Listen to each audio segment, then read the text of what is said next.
தெரிந்து கொண்டே தவறு செய்யும் யாரும் வருந்திக் கொண்டே தண்டனை பெற நேரும்.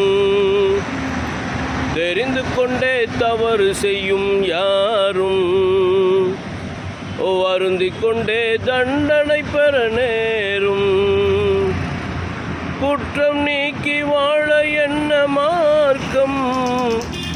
திருக்குரானிலே உள்ளது உபதேசம்.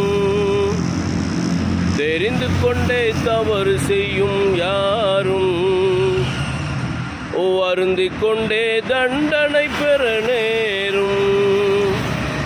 குற்றம் நீக்கி வாழ என்ன மார்க்கம்? திருக்குரானிலே உள்ளது உபதேசம். தெரிந்து கொண்டே தவறு செய்யும் யாரும் வருந்திக் கொண்டே தண்டனை பெற நேரும். Please subscribe Crescent Star A Sheikh Madar. Thank you.